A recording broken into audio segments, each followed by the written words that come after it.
Those of us with ADHD, guys, we're not dumb. We just do everything differently. Let's just wrap our heads around that. It's just different. It's not worse. It's not better. It is different, though. And we have to acknowledge those differences. Stop trying to control someone else's behavior and get within your own window of tolerance. For those of us with ADHD, I have my clients imagine that they have monkeys in their head. And the monkeys represent different aspects of their ADHD qualities. I'm lousy at small talk because I just don't care. I don't care about the weather. I don't care where you got your shoes. I don't care. So what I do is I steer the conversation to what interests me. Hello and welcome back to the Smart ADHD Podcast. Today we're diving into the topic of families and ADHD. In a previous episode, we talked about the fact that ADHD is almost as heritable as height. So if you have ADHD, it's highly likely that other people in your family also have ADHD. And so today I'm thrilled to be joined again by the fantastic Dr. Tamara Rosier to discuss families and ADHD, as well as her new book, You, Me, and Our ADHD Family. Tamara is the founder of the ADHD Center of West Michigan, and as well as her recent book on families, she's also written the fantastic book, Your Brain's Not Broken. Let's get on with it right now. Tamara, welcome back to Smart ADHD. I think this is like our 5th episode. This is very exciting. How are you doing? Great. I always love talking with you. I could just spend all day just chatting. So I'm glad to be here. Thank you. And I'm really excited because next month, I'm going to be meeting you in person at the International ADHD Conference in Anaheim, in California. Yes. That's going to be a lot of fun. Today, though, I want to dive into the whole area of ADHD and family. And this is partly because your book is out, your new book, which I haven't actually got my hands on a physical copy yet, but I'm listening to the audio version and I can't wait to actually get the book as well.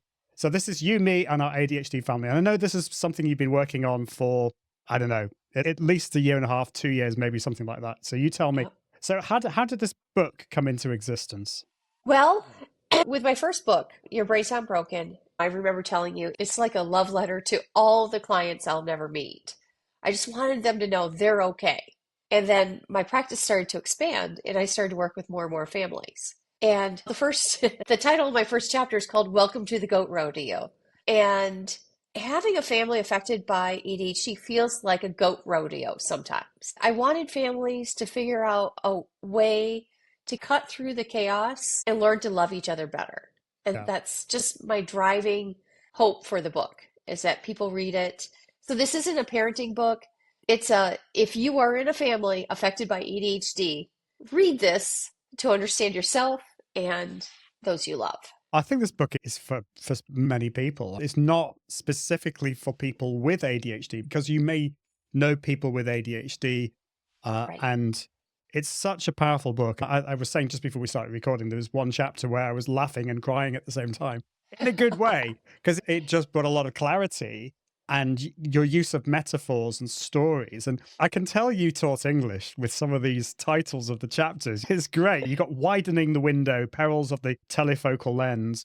This is great. So you talked about the rodeo, but scorpions, skunks, and pesky peccadillos. And do you know what? I'm going to be really honest here. And I had to look up the word peccadillo. So You're kidding. I'm expanding. I know. I'm expanding my vocabulary. No, just to be clear, I'm telling everyone in the US, it's okay if you don't know the word.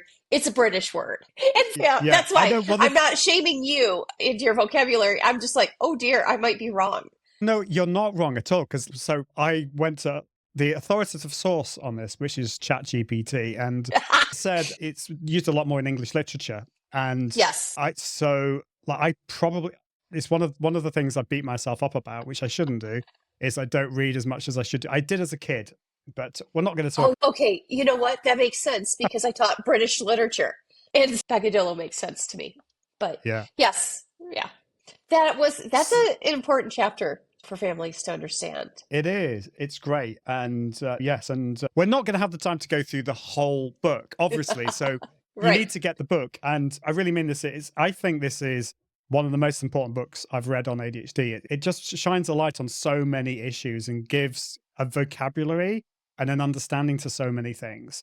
So definitely highly recommend that. This is like a big question, but see if you can answer this in less than 2 minutes. How does ADHD affect families in particular? Challenge accepted. Okay. It affects us in a lot of ways. First of all, in families, ADHD is highly hereditary. This means where there's one, there's usually others. And a premise we have to really understand is ADHD affects how we think and how we communicate. And so there's a later chapter I talk about communication quirks of those of us with ADHD. By the way, I just want to say this, those of us with ADHD, guys, we're not dumb. We just do everything differently. Let's just wrap our heads around that. It's just different. It's not worse. It's not better. It is different, though. And we have to acknowledge those differences. How does it affect? First of all, Ian, you and I both have ADHD, and we know that we have limited access to our prefrontal cortex, where our short-term and working memory are, which means we can have conversations, forget they ever occurred, and ask the same thing. And if we don't have understanding families to go, oh, it's not that she doesn't care. She literally forgot we had this conversation. And just to be clear to everyone, I don't have dementia. That is ADHD. I know I don't because I keep asking my doctor to make sure. And no, that is ADHD. So working memory glitches, and we go to work all day, we're exhausted, we come home, we've been trying to hold it all together with all the executive functions, and we come home, let's say 5, 6 o'clock at night, we're exhausted. How well equipped do you think we are for family life at that point? Yeah. So that's something we have to pay attention to. Then there's the whole emotional dysregulation issue that can accompany ADHD. I love your face. Your face is, yeah, that's the truth. And the truth is we have big feelings about everything. And sometimes those big feelings can cloud other facts that could help us problem solve differently. So those are a few. Also, rejection sensitivity. Before the show started, Ian, you said something very gracious to me. You said, I really love your book. And you sense my awkwardness about accepting compliments, and that's very true. But at the same time, I'm like, but don't hate the book. I'll feel rejected. So really, it's a tough place, right? Yeah. So many of us have rejection sensitivity. And you can see how all this makes being in relationships very complicated. You did an amazing job there. That was very succinct. So thank you. And thank you also for taking the compliment. Yeah, I was nodding my head all the way through that. And it's like my wife will maybe be talking to me at lunchtime, and I realize like 30 seconds in, I'm not listening to her. And it's not because I don't care or I'm not interested in what she's saying. I am interested. It's just my brain is focused on something else, and I find it very difficult to close off those loops before I get into that. And I think this understanding of ADHD and what's happening, it in a sense, it's still hard. It was still hard for Helen when she realized I wasn't listening, and I had to say, I'm sorry, Helen, I wasn't listening. Can you repeat that again? But at least now she understands, and I know she's done the same to me. And the rejection sensitivity could kick in there and think, she doesn't love me, she doesn't care for me. But now at least we have an understanding and a vocabulary to explain all of this. When I was younger, I didn't know I had ADHD, but I would say things like, oops, I'm sorry, I thought I was listening, but I wasn't. And it bugged, especially my phys ed teacher growing up. I'd be like, whoops, what are we supposed to do? I thought I was listening, but I forgot. And she was so irritated with me. And I find I didn't grow out of that trait. Except now I just pretend that I was listening to catch up better, right? Because my head still goes, whoops, I forgot to turn on the recording. Could you say that again? Yeah. So it follows us into adulthood.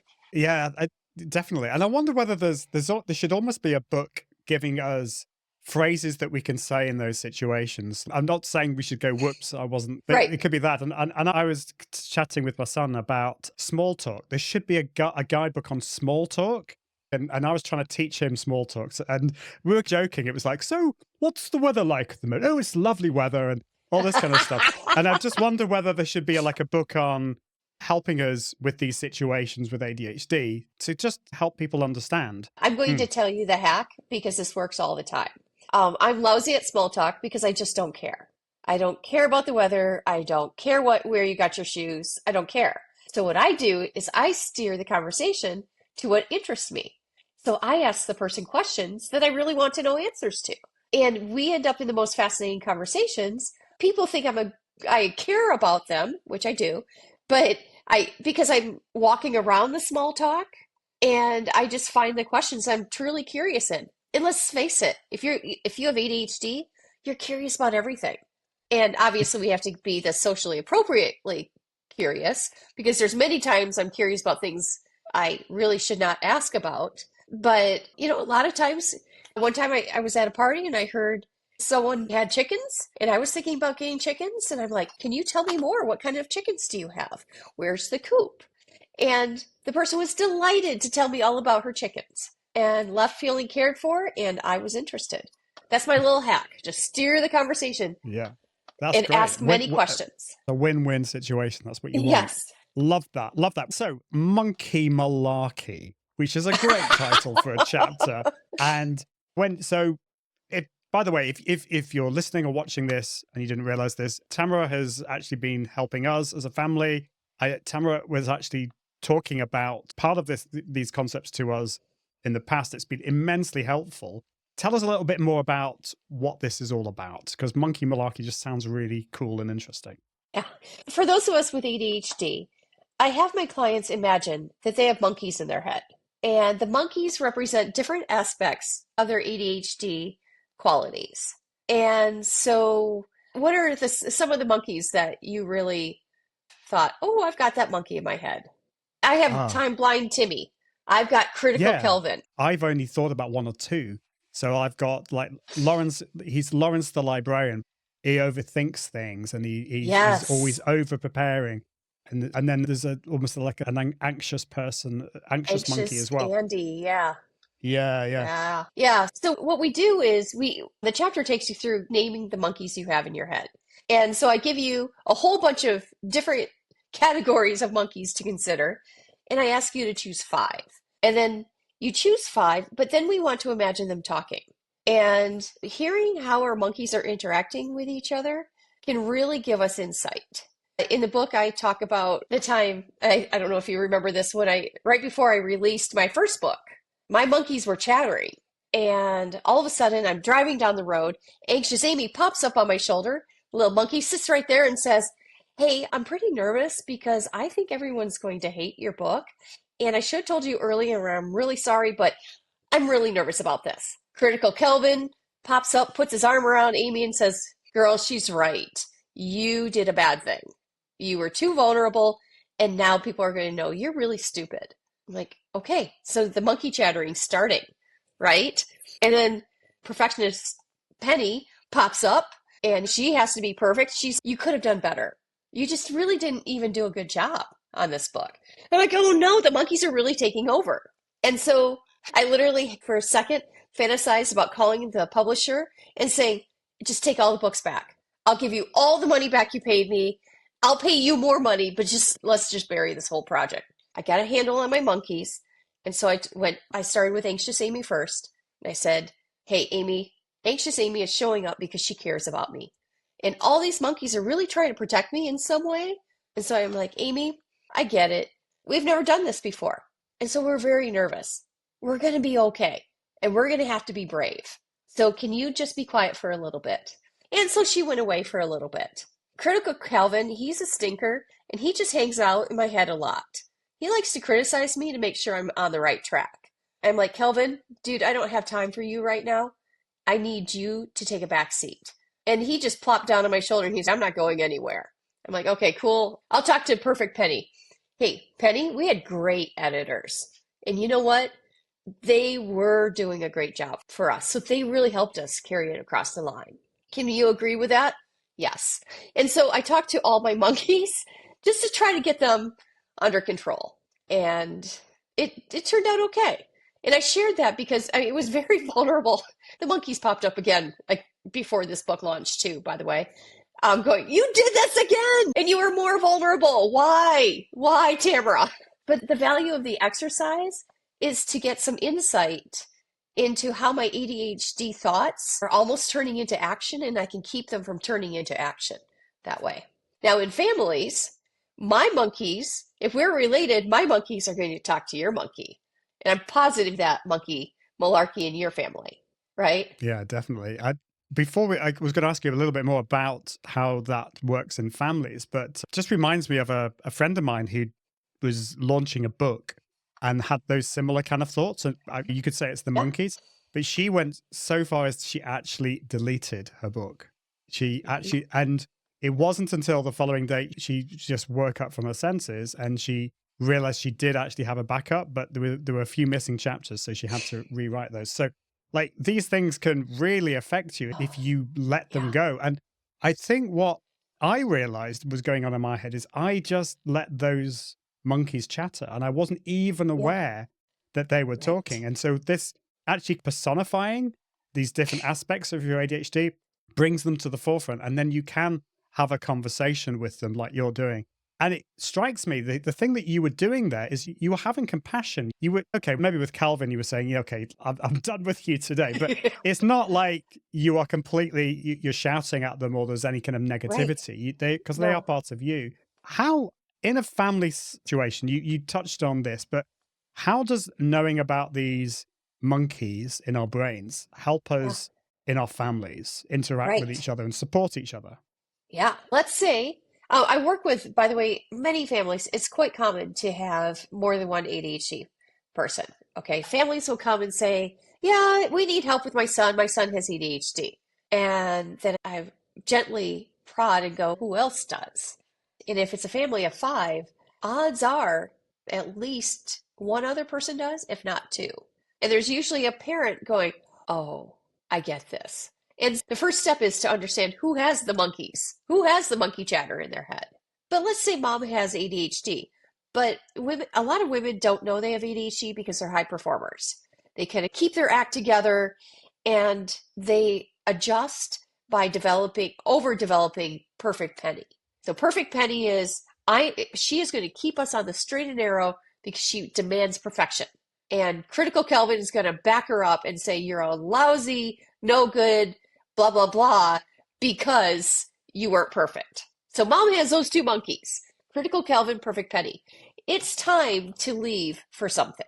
Let's put it on Sunday morning, you're trying to leave for church because that's when no one is at their best, right?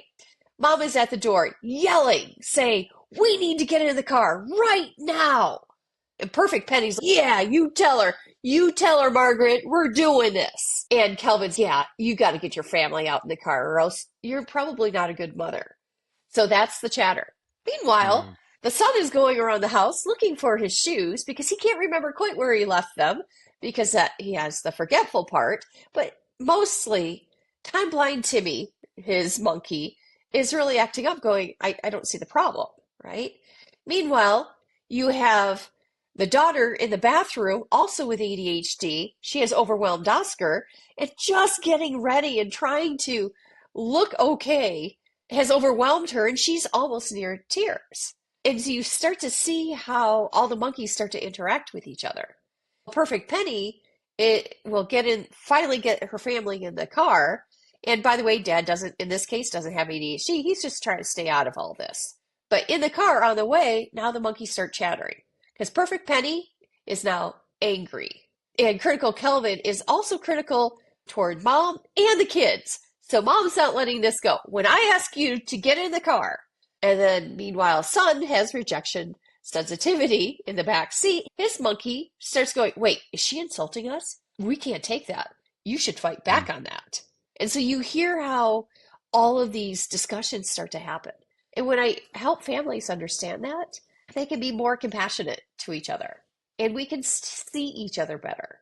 Yeah, definitely. And you can then start to develop strategies. There's that compassion and that listening, that understanding, and then strategies to help, which are not always going to, in all families, you can have the best strategies in the world, but it's still not going to mean that these things don't happen. They still Right. do. Well, and Yeah. I'm still responsible for managing my monkeys, right? But can I tell you about a time when I really learned to have compassion for my own Mm. monkeys? Mm. I always knew it as a concept, right? I knew one should be compassionate, but it's something I really have to learn and keep relearning. In my office, I was working with a mother and a child, and both of them had ADHD. So I have a basket of monkeys. I take them out. I have little name cards in front of them, and I ask them to do the exercise of choosing the monkeys. And this little boy, I'll never forget, blonde, really thick glasses. I think he was like 6.5 or 7. I said, okay, buddy, so you have anxious Andy. how are we going to talk to anxious Andy? Now, some boys I've worked with will throw anxious Andy up in the air and pretend to machine gun him. And I'm like, no, we can't do that to our monkeys. And so we use that as something to build off of. This little boy picked up, cuddled anxious Andy, the little stuffed monkey, and said, "Oh, Andy, I know this is a big world," and was cuddling him. And I looked over at the mom had tears, I had tears because the compassion that he had on anxious Andy was really beautiful. And that was actually a breakthrough moment for this boy using anxiety as part of his ADHD. So it was just such a lovely Yeah, moment. I love that because, anxiety is, as you talked about in the book, is a very common thing for many of us with ADHD. It's a big part of my life. And I think in my worst moments, I don't know if I'd use the machine gun, but I can maybe almost. Like, Yeah, if I could choose one thing, it would be to get rid of that. But actually to have compassion because the anxiety is not there to destroy you. It's actually there to try and right, protect you. It comes from a caring point of view, even if it's misplaced. So I think right. understanding that part of how those various monkeys work in all of our brains is so helpful. I wanted to then move on to, we talked about, so you came on an episode to talk about emotional dysregulation. And I think that is definitely in a sense, it's related to what we've just been talking about Yeah, in with the monkeys. But then there's the nervous system side of things as well that you again talk about in this book. And when you mentioned that in our coaching sessions, like that, I found fascinating. So how does that work in families? Because I might be in a heightened state. I don't know, my sympathetic nervous system might be through the roof. I might be really stressed and anxious. How do I try and sort yeah, myself out? Or how does my wife, how does my family do that? How do we interact with each other and understand and help each other in those situations? yes. Because as you say, as families, we're all living together under one roof. This sounds And like a recipe emotions for are dynamite. contagious, right? Mm, Emotions are contagious naturally when you have ADHD. Emotions are contagious for every human, but for those of us with ADHD, we can feel other people's emotions. Many of us can very quickly. And so if you feel that your wife isn't happy with you, you're gonna like, oh, there's something going on here. I have to make meaning of it. And yeah, it's quite difficult. And if you feel that your wife is out of sorts, then you're like, well, I should probably join her in being out of sorts, right? And there's this concept, and I didn't create this concept, I just wrote about it in the book, called window of tolerance. It's not a new and sexy thing. I think it dates back to the 70s. So if you imagine a window, the wind within that window is your body being at this healthy balance. And what research tells us is that those of us with ADHD have a tiny window opening, whereas other people have a wider window opening. And our goal with ADHD is to increase the width of that window. In other words, to increase that space where we're okay. So something can happen. I can always tell if I'm in my window of tolerance when I drop something and a cuss word doesn't come out of my mouth. I'm just like, oh, I dropped something. No need to respond. Yeah. And so what happens is above the window of tolerance is hyper arousal. And a lot of us with ADHD are in hyper arousal a lot. So we're in hyper arousal. That's the fight or flight kind of feeling. Last night I was trying to work on something. It was a PowerPoint. It was due to this person at this time. It was due at 5 and it was 6:30. I'm still working on it because I just really have this thing about fonts that just drives me crazy if it's not right. And so I'm working on it and getting very anxious. I'm in hyper arousal to do this, like, ah. And my sweet husband brings home food. I think it was brisket last night. I'm like, I love brisket. At same time, I'm like, oh, I don't want to eat right now. I'm in hyper arousal. I just want to focus. Everyone shut up. I didn't say any of that. That's how I was feeling in my brain. I was in hyper arousal. As soon as he brought the food, I'm like feeling aware of all that. I'm like, oh, Tamara, you are out of your window of tolerance, girl. You literally wrote about this. So how about we go back into the window of tolerance? So I had to bring myself out of hyper arousal to calm my body down into this natural state of where I can breathe. I'm not clenching my shoulders or my jaw. I'm not thinking resentment feelings towards myself because I should have started it at noon, blah, blah, blah, all those things, right? So in hyperarousal, we have to bring ourselves down back to the window of tolerance. Now, some of us also go below the window, and that's hypoarousal. And hypo means without, right? And usually when I teach this concept, people are like, I don't understand what that means. Well, hypoarousal is when it's like you're glued to the couch and you're on the sofa and you're on your phone, you're doing the death scroll. I would never do this, but I hear other people do it. You're just like, just a couple more videos, right? Instagram, I'm sure I can watch this cookie being decorated. And you just that is not fight or flight, that's freeze. That's part of our brain almost like shutting down. And what we're trying to do is put ourselves into really a low state because let's face it, we're exhausted just being us. And hypoarousal is, I see it in some of my clients, a lot of my younger clients. I'll see their parents are in hyperarousal over them. They're like hovering, going, son, you need to write this college essay. And son goes to hypoarousal going, I'll be in the basement playing some games. And it's almost like I'm thinking of one client, I swear he moves as slow as a sloth because he's telling his brain, oh no, we're not going to get excited about anything. And so he's in hypo. And you see how the two are like the two extremes. Some of my clients will go from hyperarousal to hypo, back to hyper, and we forget to develop that window of tolerance. And that is the key to our development. Yeah, that's so helpful. And I hadn't come across those terms before. So if you, on a typical day, maybe your son is in the hyperarousal, is maybe anxious. And I assume it's not just negative stuff. It could be like really excited. It's in terms of right. emotions, or is it? Yeah. So, and then maybe your daughter is hypo. I always get these mixed up. Yep. What are there any kind of strategies to help them through that? We've talked about the pool metaphor in the emotion dysregulation episode. One of the pool rules is not to try, if somebody's in their swimming pool and is having a splash, a toddler's tantrum, it's not to try and get them out because you're going to get pulled in. But when it comes to these nervous system states, the hypo and hyper, are there strategies that we can use as families to help? Yes. And no one's going to like this answer. Stop trying to control someone else's behavior and get within your own window of tolerance. And I do a lot of parent coaching, and they're like, you don't understand. I have to remain vigilant because this kid is doing this and this. I understand because I'm a parent and I love my kids dearly. But if I'm in my window of tolerance, cueing their brain that it's safe to go into their window of tolerance. If I'm in hyper arousal, they're going to respond either by going hypo arousal, like just sloth-like movements, or to back with me to hyper, to a shouting match. But if I calm my body down, my brain down, my spirit down, and I'm in my window of tolerance, I'm unmesswithable at that point because I've controlled myself.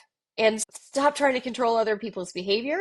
Now, afterwards, you can do the debrief. I talk about that later in the book. Hey, son, we got to talk. You were in hyperarousal and punched a hole in the wall. We've got to work through that. And you do what I would call a debrief. That's later. That's back when he's come back into a window of tolerance. Yeah, that's so helpful. We are out of time, Tamara. I feel we've only just touched the surface, but so much of this is in your book. So do check it out. It's in all good bookstores, and it's also on Audible as well. So you can even listen to it and read at the same time if you really want. Thank you so much, Tamara. I'm looking forward to having you back on the show to talk about some more ADHD stuff. But yeah, thank you so much for plugging us into your ears or for watching on the YouTubes. And until next time, I encourage you to be smart with your ADHD.